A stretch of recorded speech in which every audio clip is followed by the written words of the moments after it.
Poseidon. Poseidon was sitting at his desk, working. The administration of all waters was a huge task. He could have had as many assistants as he wanted, and in fact he did have a large staff, but since he took his job very seriously and went through all the calculations himself anyway, assistants were of little use to him. One couldn't say that the work made him happy either. He only did it because it was his to do. Yes, he had often requested happier work, as he put it, but whenever they came back to him with suggestions, it turned out nothing appealed to him as much as what he was doing. It was actually very difficult to find anything else for him.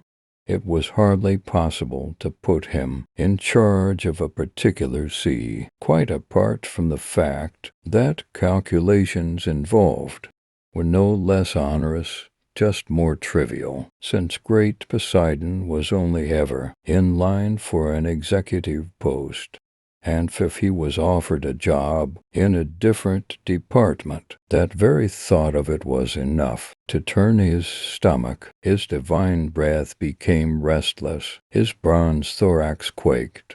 Not that they took his complaints all that seriously. If a great power kicks up, then you have to be seen to give in to him. Even in the most hopeless cause, no one seriously thought of having Poseidon removed from office. He had been god of the seas from the beginning of time, and would have to remain such.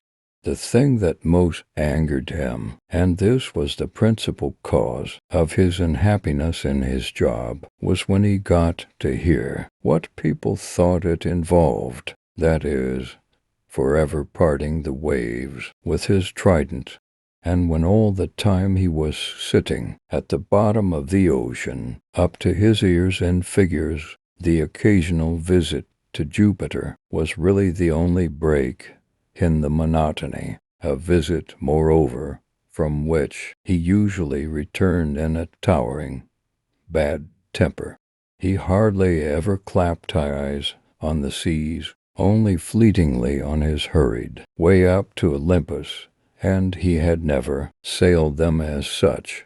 He tended to say he was waiting for the world to end first, because there was bound to be a quiet moment just before the end when he had signed off on his last calculations and would be able to take himself on a little cruise somewhere.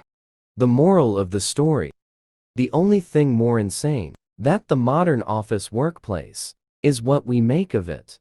Too often, it's our ego that's keeping us from walking away.